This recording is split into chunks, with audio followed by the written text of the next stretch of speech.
दोस्तों आज हम याद करेंगे हिंदी लेखक एवं उनकी रचनाएं। वेरी इंपॉर्टेंट टॉपिक है ये। उत्तर प्रदेश परीक्षाओं के साथ साथ अन्य परीक्षाओं के लिए भी इम्पोर्टेंट है, जिसे हम याद करेंगे ट्रिक से। ये पार्ट 2 है। पार्ट 1 हम पहले अपलोड कर चुके हैं। वीडियो के डिस्क्रिप्शन में आपको इसका लिंक मिल जाएगा। तो स्वागत है आपका टीचिंग विद आनंद चौहान में। तो वीडियो को स्टार्ट करते हैं फटाफट। सबसे पहले बात करेंगे सूर्यकांत त्रिपाठी निराला जी की। सूर्यकांत त्रिपाठी में सबसे पहले स्टार्टिंग में सूर्य आ रहा है ना, इसी से हमारी ट्रिक बन जाएगी। सबसे पहले दिया गया है तुलसीदास। अब यहाँ तुलसी आ रहा है ना, तो तुलसी के पौधे को सूर्य का प्रकाश मिलना जरूरी है ना। सूर्य आ रहा है ना, यानी तुलसी के पौधे को सूर्य का प्रकाश मिलना बहुत जरूरी है। या हम इसको ऐसे याद रख सकते हैं कि सूर्य को हम जल देते हैं ना, सूर्य को हम जल चढ़ाते हैं ना, तो उसी प्रकार तुलसी के पौधे को भी जल चढ़ाया जाता है। तुलसी एक प्रकार की औषधि भी है दोस्तों। तो तुलसीदास कहाँ से हो गए दोस्तों? सूर्यकांत त्रिपाठी निराला जी से। इनकी नेक्स्ट रचना है अप्सरा, और अप्सरा का हो जाएगा दोस्तों अफसर। अब जो अफसर लोग होते हैं ना, वो कभी सूर्य के प्रकाश में निकलते नहीं हैं। वो चिलचिलाती धूप में काम भी नहीं कर सकते हैं, क्योंकि वो भाई अफसर है ना। तो अफसर लोग सूर्य के प्रकाश में नहीं निकलते हैं। तो अप्सरा किसकी रचना होगी दोस्तों? सूर्यकांत त्रिपाठी निराला जी की। नेक्स्ट है दोस्तों माधुरी। ये किसकी रचना है? ये भी सूर्यकांत त्रिपाठी निराला जी की है। माधुरी से याद आया होगा आपको, माधुरी दीक्षित वो फिल्म स्टार है ना, तो वो भी सूर्य से बचती हैं, यानी सूर्य के प्रकाश में नहीं निकलती हैं, क्योंकि उनकी गोरी त्वचा काली पड़ जाएगी। तो और जो अफसर लोग होते हैं ना, और जो माधुरी दीक्षित यानी फिल्म स्टार लोग, ये भी धूप में निकलते नहीं हैं। ये लोग भी ना सूर्य के प्रकाश से बचते हैं। नेक्स्ट है दोस्तों मतवाला। अब मतवाला को क्या बनाएंगे दोस्तों? हिम्मत वाला। जो हिम्मत वाला होता है ना, वो सूर्य के प्रकाश से नहीं डरता है।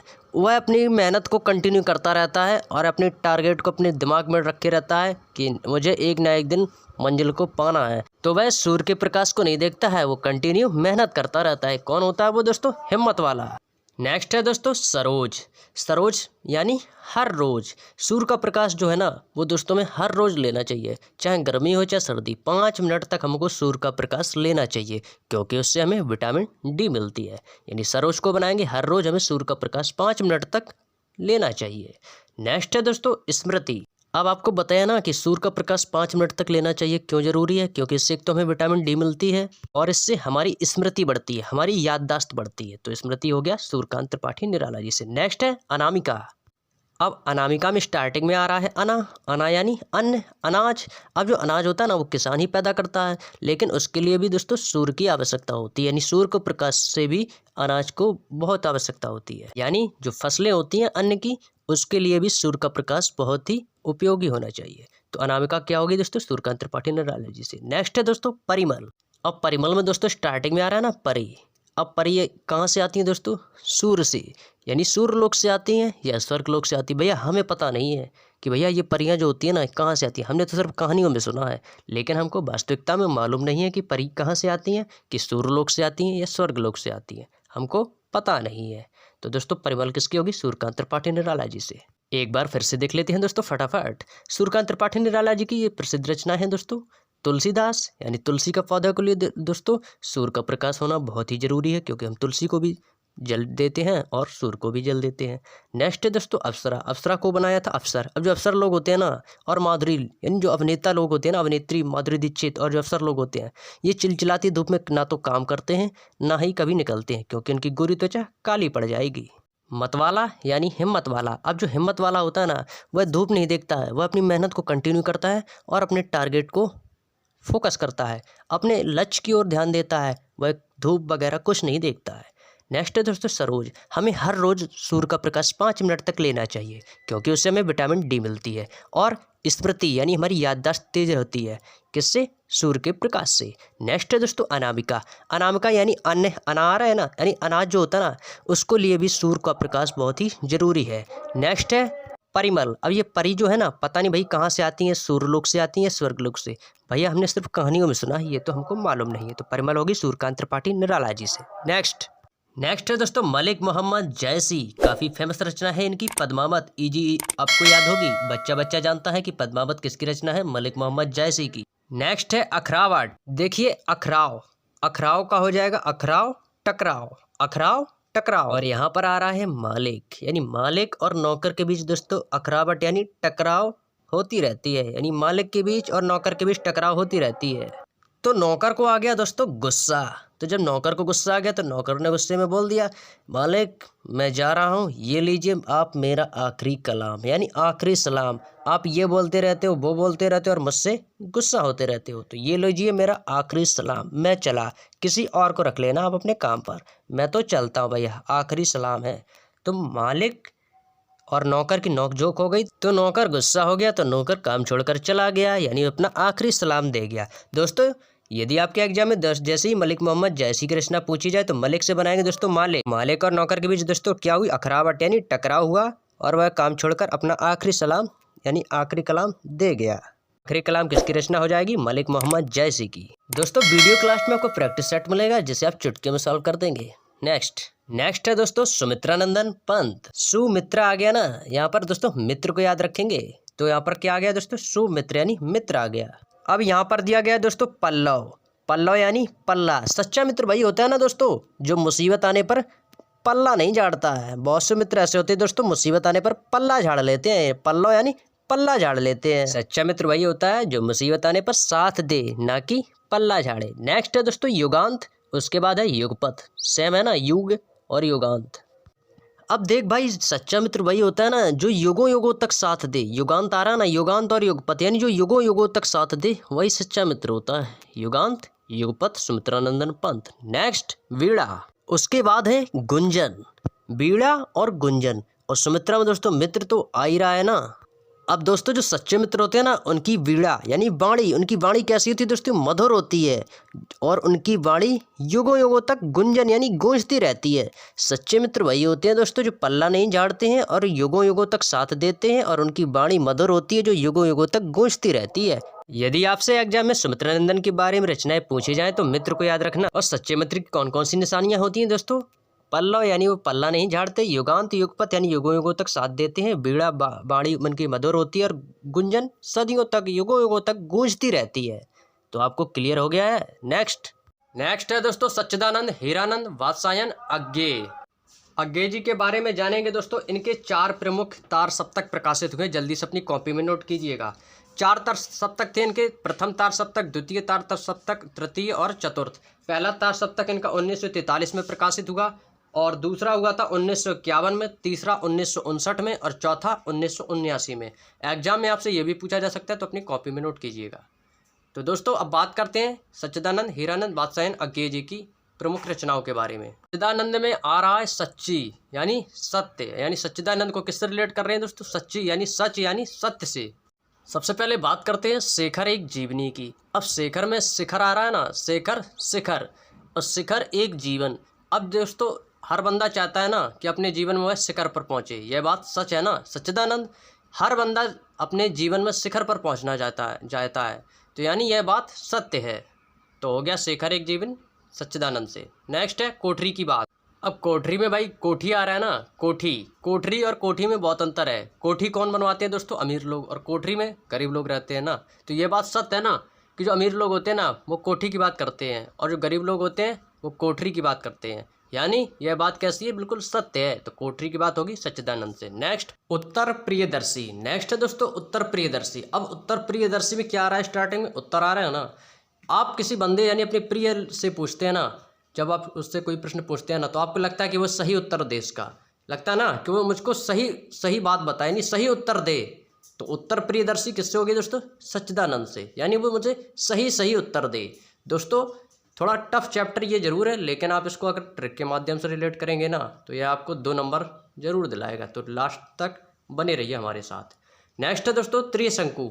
अब त्रिशंकु में लास्ट में आ रहा ना शंकु, और शंकु को क्या बनाएंगे दोस्तों, शक। अब जो सच बोलते हैं ना उन पर लोग हमेशा शक करते हैं ना, जो सच बोलते हैं ना लोग उन पर हमेशा लोग शक करते रहते हैं। त्रिशंकु, तो त्रिशंकु हो गई सच्चिदानंद से। नेक्स्ट है दोस्तों कागज कोरे और अपने अपने अजनबी। ये दोनों रचनाएं सच्चिदानंद हीरानंद वात्सायन अज्ञेय जी की है। तो बात करते हैं पहले कागज कोरे की। अब कागज कोरे का क्या हो जाएगा दोस्तों, जैसे आप एग्जाम देने जाते हो ना, यदि आप एग्जाम में कागज जो पेपर मिलता है ना, यदि आप उसको कोरा छोड़कर आ जाएं तो आप परीक्षा में फेल हो जाओगे। यह बात कैसी है दोस्तों, बिल्कुल सत्य है। यदि आप एग्जाम में कागज को कोरा छोड़कर आ जाओगे ना तो सच है कि आप एग्जाम में फेल हो जाएंगे। तो कागज कोरे किसकी होगी, सच्चिदानंद की। नेक्स्ट है दोस्तों अपने अपने अजनबी। यह भी बात कैसी है, सत्य है। क्योंकि जब व्यक्ति पर मुसीबत पड़ती है ना तो अपने अपने भी अजनबी लगने लगते हैं। तो यह बात कैसी है? बिल्कुल सत्य बात है कि जब मुसीबत पड़ने पर अपने लोग भी अजनबी लगने लगते हैं मेरे भाई। तो यह बात कैसी है? बिल्कुल सत्य है दोस्तों। ट्रिक को यदि आप अपने माइंड में एक बार इमेज बनाकर अच्छे से सेट करेंगे ना तो उम्मीद है कि आप इसे लंबे समय तक भूल नहीं पाएंगे। नेक्स्ट है दोस्तों वृंदावन लाल वर्मा। इनकी प्रसिद्ध रचना है दोस्तों मृगनयनी, झांसी की रानी और चित्रलेखा। अब वृंदावन में दोस्तों आ रहा है ना वन, वृंदावन, और यहाँ पर दिया है दोस्तों मृगनयनी। और मृगनयनी में स्टार्टिंग में क्या आ रहा है दोस्तों? मृग। अब मृग होते हैं ना, वो कहाँ होते हैं दोस्तों? वन में होते हैं ना। तो वृंदावन, मृग कहाँ देखने को मिलेंगे दोस्तों? वन में मिलेंगे। नेक्स्ट है दोस्तों झांसी की रानी। और झांसी की रानी दोस्तों कौन थी? वो वीरांगना थी, यानी वीरांगना झांसी की रानी, जिन्होंने अंग्रेजों की ईंट से ईंट बजा दी थी। किसने? झांसी की रानी ने, यानी रानी लक्ष्मीबाई। तो झांसी की रानी वीरांगना थी। और वृंदावन को दोस्तों वॉइस आ रही ना, वीरांगना वृंदावन। तो झांसी की रानी कैसी थी दोस्तों? वीरांगना थी। नेक्स्ट है दोस्तों चित्रलेखा। अब झांसी की रानी को किसी ने देखा? नहीं देखा ना, बात तो सुनी है, लेकिन चित्रलेखा यानी हमने उसका चित्र देखा है। झांसी की रानी का चित्रलेखा में वॉइस आ रही ना, चित्र देखा, यानी झांसी की रानी का चित्र देखा है, लेकिन उनका वास्तविक कैसी थी वो हमने ये नहीं देखा है, उनका सिर्फ चित्र देखा है। तो वृंदावन लाल वर्मा की कौन कौन सी रचनाएं होगी? मृगनयनी, झांसी की रानी, चित्रलेखा। नेक्स्ट सूरदास। दोस्तों ये मोस्ट इंपॉर्टेंट है। सूरदास की रचनाएं अक्सर एग्जाम में पूछी जाती हैं। कौन कौन सी? ये 3 रचनाएं दोस्तों आपके सामने हैं, सूरसागर, सूर सारावली और साहित्य लहरी। बिल्कुल ईजी है दोस्तों, मोस्टली आपको याद ही है। मुझे मालूम है कि सूरसागर, सूर सारावली, साहित्य लहरी किसकी रचना है दोस्तों? सूरदास की है। अब देखिए दोस्तों सूरसागर में और सूर सारावली में सूर आ रहा है ना, तो किसकी रचना होगी? सूरदास की। और साहित्य लहरी में क्या आ रहा है लास्ट में? लहरी, यानी कि लहर। भाई सुर को बनाएंगे दोस्तों सुर, यानी तू गाता जा, सुर में लहर के साथ तू गाता जा, सुर में लहर के साथ गाता जा, यानी साहित्य लहरी आ जाए तो कैसी बात, किसकी बात हो रही है दोस्तों? सुर की, यानी गाते जा गाते जा। तो सुर किसका हो गया? सूरदास का। वैसे दोस्तों आपको याद होगा, इजी है। साहित्य लहरी, सूर सारावली, सूरसागर किसकी रचना है? सूरदास। दोस्तों सूरदास के बारे में हम कुछ महत्वपूर्ण तथ्यों को पढ़ेंगे, जैसे कि दोस्तों जो सूरदास है वो किस भाषा के कवि है? सूरदास ब्रज भाषा के कवि है। किस भाषा के कवि है? ब्रज भाषा के कवि है। और जो इनका सूरसागर ग्रंथ है, यह इनका पहला सूरसागर ग्रंथ है। किसका? सूरदास जी का। और मोस्ट इंपॉर्टेंट लाइन दोस्तों यह है कि सूरदास को वात्सल्य रस का सम्राट भी कहा जाता है। क्वेश्चन पूछा जा सकता है कि वात्सल्य रस का सम्राट किसे कहा जाता है? तो वात्सल्य रस का सम्राट सूरदास को कहा जाता है। इस बात को दिमाग में छाप लेना। नेक्स्ट है दोस्तों महाकवि भूषण। मोस्ट इंपॉर्टेंट है दोस्तों, इनकी प्रमुख रचना है शिवराज भूषण, शिवाबावनी, छत्रसाल दशक। दोस्तों दिमाग में छाप लेना, ये रचनाएं जो है ये आपके एग्जाम में छपने वाली हैं। शिवराज भूषण, शिवाबावनी और छत्रसाल दशक। नेक्स्ट है दोस्तों महाकवि भूषण में देखिए दोस्तों शिवराज भूषण दिया है, इसमें लास्ट में क्या आ रहा है? भूषण। और महाकवि भूषण में भी आ रहा है लास्ट में भूषण। बिल्कुल इजी है ना। यदि आप इसको याद रखना चाहते हैं तो एक तरीके से और याद रख सकते हैं, जैसे कि शिवराज, शिव आ रहा है ना, यानी शिवाजी। और जो शिवाजी दोस्तों वो कैसे थे? महान थे, यानी महाकवि यानी महान थे। कैसे थे? महान। नेक्स्ट है दोस्तों शिवाबावनी, इसमें भी देखो शिवा आ रहा नहीं, शिवाजी कैसे थे? महान। अब छत्रसाल दशक में दोस्तों क्या आ रहा है? छत्र। और शिवाजी को क्या बोलते थे? छत्रपति शिवाजी, यानी शिवाजी कैसे थे? महान थे। दोस्तों महाकवि भूषण को बनाएंगे महान कवि, और इनकी जितनी भी रचनाएं वो सब शिवाजी से संबंधित है। यदि आप इसको याद रखना चाहते हैं तो एक तरीका और इसका याद करने का, जैसे कि छत्रसाल आ रहा है ना, छत्रसाल में 1 दशक बाद महाकवि का सम्मेलन हुआ। छत्रसाल में, यानी कि छत्रसाल में 1 दशक बाद महाकवि सम्मेलन हुआ। बिल्कुल इजी है ना दोस्तों। तो छत्रसाल दशक किसका हो गया? महाकवि भूषण जी का। नेक्स्ट है दोस्तों अयोध्या सिंह उपाध्याय हरिऔध। इनकी प्रमुख रचना है प्रिय परिवास, वैदेही वनवास, पारिजात, चौखे चौपदे और पद्म प्रसून। दोस्तों मोस्ट इंपॉर्टेंट है, दिमाग में छाप लेना। जितनी भी हम रचनाएं पढ़ रहे हैं दोस्तों ये सभी इंपॉर्टेंट है। आपके एग्जाम में यहाँ से एक ना एक रचनाएं आपको जरूर देखने को मिलेगी। तो हम बात करते हैं अयोध्या सिंह उपाध्याय हरिऔध जी की। अयोध्या सिंह उपाध्याय में स्टार्टिंग में आ रहा है दोस्तों अयोध्या। अयोध्या क्या थी दोस्तों? राम भगवान की जन्मभूमि थी। बस उसी से ट्रिक बना लेंगे। अब दिया गया है दोस्तों प्रिय प्रवास और वैदेही वनवास। अब प्रिय प्रवास में दोस्तों स्टार्टिंग में क्या आ रहा है? प्रिय आ रहा ना। जो भगवान राम थे वो सबके कैसे थे दोस्तों? प्रिय थे। नेक्स्ट दिया गया है दोस्तों वैदेही वनवास। और जो भगवान राम थे दोस्तों उनको क्या मिला था? 14 वर्ष का वनवास मिला था। यानी भगवान राम को 14 वर्ष का वनवास मिला था। और जो राम भगवान थे वो सबके कैसे थे दोस्तों? प्रिय थे। तो प्रिय प्रवास, और उनको क्या मिला था दोस्तों? वनवास। तो प्रिय प्रवास किसके हो गए दोस्तों, और वैदेही वनवास अयोध्या सिंह उपाध्याय हरिऔध जी के। दोस्तों बिल्कुल इजी ट्रिक है, यदि आप इसको माइंड में एक बार अच्छे से पूरा वीडियो को देखेंगे, समझेंगे और अपने माइंड में सेट करेंगे ना, तो आप बहुत दिनों तक भूल ही नहीं पाएंगे। नेक्स्ट, पारिजात। अब पारिजात को दोस्तों हम क्या बनाएंगे, पराजित, यानी भगवान श्री राम ने रावण को पराजित किया था। किसको किया था पराजित, भगवान श्री राम ने रावण को पराजित किया था। तो पारिजात हो गया अयोध्या सिंह उपाध्याय जी। नेक्स्ट है दोस्तों चौखे चौपत। अब दोस्तों चौखे, अब चौखे यानी भगवान राम ने चौखा काम किया भाई। चौखा हरियाणी भाषा में दोस्तों बोलते थे ना भाई, चौखा खाना बनाया, चौखा खाना बनाया, ये हरियाणी भी भाषा में बोलते हैं दोस्तों, चौखे को बोलते हैं दोस्तों। बहुत बढ़िया दोस्तों, भगवान राम ने बहुत ही अच्छा किया जो रावण को मारा, नहीं तो पृथ्वी पर राक्षस ही राक्षस होते, यानी चौखे चौपते। तो किसकी रचना होगी, अयोध्या सिंह उपाध्याय हरिऔध की। नेक्स्ट है दोस्तों पद प्रसून। अब प्रसून को बनाएंगे दोस्तों प्रसन्न। जब भगवान अयोध्या वापस लौटे, यानी उनके जो कदम अयोध्या में जैसे ही रखे, तो अयोध्या वासी दोस्तों कैसे हुए, प्रसन्न हुए। उनके जैसे पद, पद को बनाएंगे पद, यानी उनके कदम अयोध्या में पड़े तो अयोध्या वासी प्रसन्न हुए। नेक्स्ट है दोस्तों लल्लू लाल। लल्लू लाल से आपको याद आया होगा दोस्तों, लल्लू, अरे भाई ये तो लल्लू है, लल्लू को भाई सिंहासन नहीं मिलेगा, क्योंकि भाई वो तो लल्लू लाल है ना। तो जो लल्लू लाल है भाई सिंहासन पर ऐसे थोड़ी बैठ जाएगा, वो तो यार एकदम लल्लू है, यानी सिंहासन लल्लू को नहीं मिलेगा दोस्तों। कैसे किसे नहीं मिलेगा, लल्लू को, क्योंकि वह लल्लू लाल है। प्लीज डोंट टेक माइंड दोस्तों, इसको दिमाग में मत लेना। नेक्स्ट है दोस्तों बेताल पच्चीसी। दोस्तों यहाँ पर आपको समझने वाली बात यह है, इसमें काफ़ी लोग कंफ्यूज हो जाते हैं कि बेताल पच्चीसी और बेताल पचीसी। दोस्तों बेताल पचीसी है सूरती मिस्र की, और बेताल पच्चीसी है ये है आपकी लल्लू लाल की। दोस्तों जो बेताल पचीसी है, इसका खड़ी बोली में जब इसका अनुवाद किया गया, तब इसका खड़ी बोली में अनुवाद होने के बाद यह बेताल पच्चीसी हुआ। और बेताल पच्चीसी दोस्तों मजहर अली और लल्लू लाल की रचना है। यदि आपसे एग्जाम में पूछा जाए कि बेताल पचीसी, तो सूरती मिस्र लगाना, और बेताल पच्चीसी पूछी जाए तो आपको लल्लू लाल लगाना है। तो बेताल पच्चीसी किसकी रचना है दोस्तों, लल्लू लाल की। अब जो भाई लल्लू है ना दोस्तों, वह दिन भर बेताल पच्चीसी नाटक देखता रहता था टीवी में, तभी तो उसको सिंहासन नहीं मिला, तभी वह लल्लू हो गया। वह बेताल पच्चीसी देखता रहता था टीवी में। उसके बाद दोस्तों शक्तिमान चालू हुआ, शक्तिमान देखने लगा, मोगली देखने लगा, तो क्या है दोस्तों, वह लल्लू हो गया, क्योंकि वह टीवी देखता रहता था, इसलिए उसे सिंहासन नहीं मिला। तो बेताल पच्चीसी लल्लू लाल। नेक्स्ट है दोस्तों प्रेम सागर। अब भाई लल्लू लाल जो है वो हम सबके लिए तो लल्लू हैं, लेकिन जो लल्लू लाल की माता है ना, वो अपनी माँ का दुलारा है, यानी उसकी माँ लल्लू लाल से बहुत प्रेम करती है, यानी उसकी माँ जो है लल्लू लाल उनके लिए प्रेम का सागर है। जो लल्लू लाल है ना, वह अपनी माँ के लिए प्रेम का सागर है। तो प्रेम सागर किसकी रचना होगी दोस्तों, लल्लू लाल की। नेक्स्ट है दोस्तों मैथिली शरण गुप्त। इनकी प्रसिद्ध रचना है दोस्तों द्वापर, जय भारत, भारत भारती, पंचवटी, साकेत, इनकी प्रसिद्ध रचना है दोस्तों, ये भी मोस्ट इंपोर्टेंट है। अब मैथिली शरण में दोस्तों क्या आ रहा है, शरण आ रहा है ना, किसी को शरण में देना। अब द्वापर को बनाएंगे दोस्तों द्वार पर। अब द्वार पर आए हुए व्यक्ति को हमेशा दोस्तों शरण देनी चाहिए, द्वार पर आए हुए व्यक्ति को शरण देनी चाहिए। नेक्स्ट है दोस्तों जय भारत, और इस मामले में दोस्तों भारत सबसे आगे है, क्योंकि भारत जो देश है ना, बहुत ही प्यारा देश है। भारत किसी भी देश के व्यक्ति को अपने भारत में शरण दे देता है। क्या कर देता है, शरण दे देता है। भारत आए हुए व्यक्ति को शरण दे देता है। नेक्स्ट दोस्तों भारत भारती, और भारत जो देश है ना, वो भारतीयों, जो अनजान लोग हैं ना, वो भारतीयों को भी शरण दे देता है, यानी अनजान लोगों को। तो द्वापर, जय भारत, भारत भारती किसकी रचना होगी दोस्तों, मैथिली शरण गुप्त की, यानी शरण देनी चाहिए। नेक्स्ट है दोस्तों पंचवटी और साकेत, ये भी किसकी रचना है दोस्तों, मैथिली शरण गुप्त की है।